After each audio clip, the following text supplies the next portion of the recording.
ئاخرش کە باسێکین کە پێویستە پارێزگاری لە چاکەکانمان بکەین نەیفەوتێنین بەتاڵی نەکەینەوە.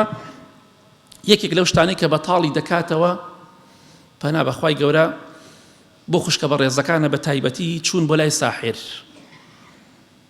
بەلای ساحیرەکان. پێغەمبەری خوا فەرمیێ صلی الله عليه وسلم هەر کەسێک لە صحیح مسلم دەهاتەوە هەر کەسێک بڕوا بۆ لای ساحیرێک من أتى عرافا فسأله عن شيء لم تقبل له صلاة 40 ليلة. هەر ئافرەتێک بە تایبەتی چونکە زیاتر ئیشی ئافرەتە پیاویش بە هەمان شێوە، هەر کەسێک بڕوات بۆ لای ساحیرێک پرسیاری شتێکی لێ بکە 40 شەو و 40 ڕۆژ نوێژ و عیبادەتی قبوڵ نابێت. ئەمە بەتاڵکردنەوەی کردەوەیە ئیلا مەگەر تۆبە بکە. ئەگەر تۆبە بکە یەکسەر بگەڕێتەوە بۆ لای خوا ئەو سیحری کردوێتی بەتاڵی کاتەوە تۆبەکردن بەو شێوە دەبێت. خوایە تۆبە و سیحرەکەی لە قەبرستانەکە فڕێداوە ئەڵێ خوایە تۆبە خوا لێت خۆش نابێت چونکە سیحرەکە هەرماوە. بڕۆ سیحرەکە بەتاڵ کەرەوە یا ئەو کەسە باگردنتە ئازاکە ئەو کاتە خوا لێت خۆشە بێت چونکە ئەو حەقی خەڵکە، حەقی خوا نییە، مافی خوا نییە.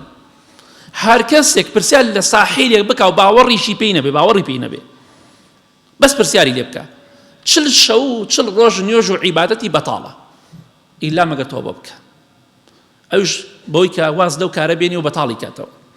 و پێغەمبەری خوا فەرمیێ صلی الله عليه وسلم هەر کەسێ بچێ بۆ لای ساحیرێک بەڕاستیشی بزانێ باوەڕی بە قسەکانی هەبێ ئەوە بێباوەڕ و کوفری کردۆ بەرامبەر بەو قورئانە پیرۆزە کە دابەزێ بۆ پێغەمبەری خوا صلی الله عليه وسلم. جا زانایان دەفەرمون ئەمە دوو ڕەئی لەسەرە. فقط كفر بما أنزل على محمد واتا كفرێکی گەورەی کردووە، کافر بووە، بێباوەڕ بووە لەوەی کە چووە لای ساحیرێک و باوەڕیشی پێ کردووە. هەندێک زانایان دەفەرمون کافر نابێ بەڵام تاوانێکی زۆر گەورەی کردو کوفرێکی بچووکی ئەنجام داوە مستحقی عەزابی خوایە. باوەڕی بە قورئان هەبێ ناچێ بە لای ساحیر چونکە قورئان دژی ساحیرە. ڕقت لە فڵان کەسە سحری لێ مەکە، ماڵی خەڵک مەشێوێنە خوا ماڵە دێ دەشێوێنێ، ماڵی خەڵک کاول مەکە خوا دنیا و قیامەت و قەبرت لێ کاول دەکات. بۆیە لە خوا بترسن بە تایبەتی ئافرەتان. هەر ئافرەتێ سحری کرد لە بچێتە هەر بنەماڵێک و بنەماڵە کۆتایی پێدێنێ. خوا نمونیان زۆر نەکە و لە ناویان بەری ئەوانەی کە سحر دەکەن ئەوانەشی کە ئیشیان سحرە و ماڵ سحر لە ماڵی خەڵکی دەکەن چونکە بەڕاستی بوونەتە کێرەشەیەکی گەورە بۆ خەڵکی.